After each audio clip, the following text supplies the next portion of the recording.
ایک امیر شخص تھا، اپنی بیوی کے ساتھ بیٹھ کے کھانا کھا رہا تھا۔ دسترخوان اللہ کی نعمتوں سے بھرا پڑا تھا۔ اتنے میں دروازے پر آ کر کسی سائل نے صدا دی، ہے کوئی جو اللہ کے نام پر ایک روٹی دے؟ اس امیر شخص نے جیسے ہی سنا ہے کوئی اللہ کے نام پر مجھے ایک روٹی دے دے، تو اس امیر شخص نے وہ سارا دسترخوان اٹھایا، نعمتوں سے بھرا پڑا تھا، کئی کھانے لگے ہوئے تھے، سارا دسترخوان اٹھایا، بیوی کو دیا، جاؤ فقیر کی جھولی میں ڈال۔ سارا دسترخوان فقیر کی جھولی میں ڈال۔ بیوی جیسے ہی باہر نکلی، فقیر کی جھولی میں کھانا ڈالنے لگی، جیسے ہی بھکاری نے اپنا سر اونچا کیا، اس عورت نے اس بھکاری کو دیکھا، دیکھتے ہی اس کی چیخ نکل گئی، دیکھتے ہی رونے لگی، تڑپنے لگ گئی۔ شوہر اٹھا، کیا ہو گیا؟ امیر شخص اٹھا، کیا ہو گیا؟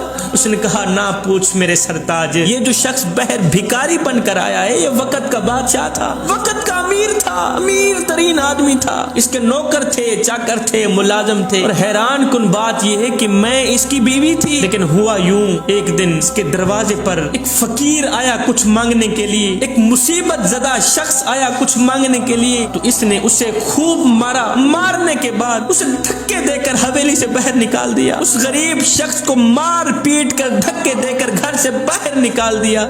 جیسے ہی وہ شخص گھر سے باہر نکلا، اس نے آسمان کی طرف دیکھا، ٹھنڈی سانسیں نکالی، اس کی اس ٹھنڈی سانسوں نے اس شخص کو تباہ و برباد کر کے رکھ دی۔ یہ اسی دن سے تباہ ہوتا ہے، زوال کی طرف جاتا ہے۔ نوکر چلے گئے، چاکر چلے گئے، ملازم چلے گئے، لونڈیاں چلی گئی، اس نے مجھے طلاق دے ڈالی اور میں آپ کے نکاح میں آ گئی، اس کی یہ حالت دیکھ کر مجھے اتنا رونا آ گیا ہے۔ یہ ساری کہانی سننے کے بعد شوہر نے کہا، بیگم اس سے بڑی تعجب والی بات نہ بتاؤں تجھے؟ کہا، جی بولیے۔ کہا، وہ جو شخص غریب اس کے دروازے پر آیا تھا نا، وہ جو فقیر اس کے دروازے پر کچھ مانگنے کو آیا تھا نا، وہ کوئی اور نہیں تھا، وہ میں ہی تھا۔